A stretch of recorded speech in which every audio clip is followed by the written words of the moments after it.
হানাফি মাযহাব যারা, হানাফি মাযহাব, আমাদের এই মসজিদটা হলো হানাফি মাযহাবের, পাশেই আছে আহলে হাদিস ভাইদের মসজিদ।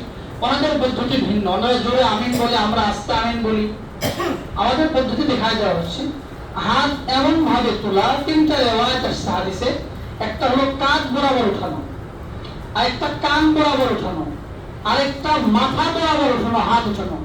ইমাম আবু হানিফা রাহমাতুল্লাহি আলাইহি এমন ভাবে কথা ব্যক্ত করেছেন যাতে তেনো হাদিসের উপরে আমল হয়, তেনো হাদিসের সওয়াব মেলে। বলেন হাতের আঙ্গুলের মাথা থাকবে মাথা বরাবর, আর এই গোড়া আঙ্গুল বৃদ্ধ আঙ্গুলের থাকবে কান বরাবর, আর এই গোড়া কবজির থাকবে কান বরাবর, মাঝ বরাবর উঠানো।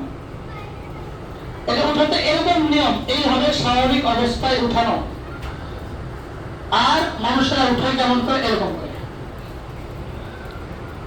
নিয়ম ছিল হাতের আঙ্গুলি স্বাভাবিক ভাঙা থাকবে এবং কেবলামুখী হয়ে থাকবে।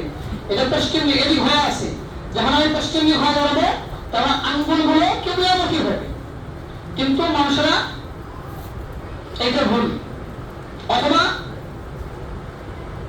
পিছনে চলে গেলে কিন্তু পূর্ব দিক গেছে, এখন আমার পশ্চিম দিক গেছে, আমি আছি পূর্ব দিক হয়ে।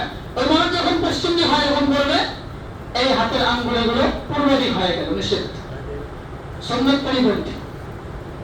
তাহলে হাত এই পর্যন্ত উঠাবে এবং হাতের আঙ্গুলের মাঝের স্বাভাবিক বরাবর ফাঁকা রাখবে।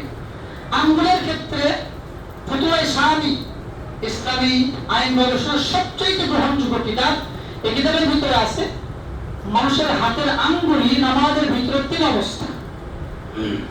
একটা হলো যে ফাঁকা করে রাখতে হবে, আঙ্গুলগুলো ফাঁকা করে রাখবে।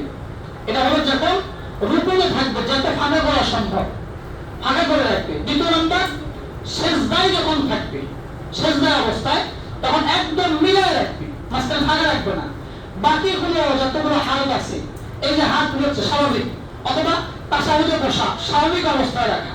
তাহলে আঙ্গুল কেবলামুখী থাকা অবস্থায় হাত আঙ্গুলকে স্বাভাবিক করে রাখা। বুঝলেন? এইটাই হলো এক নাম্বার। হাত কান পর্যন্ত উঠালাম, তারপরে এই হাতটা নিয়ে এসে একবারে নাভি এখানে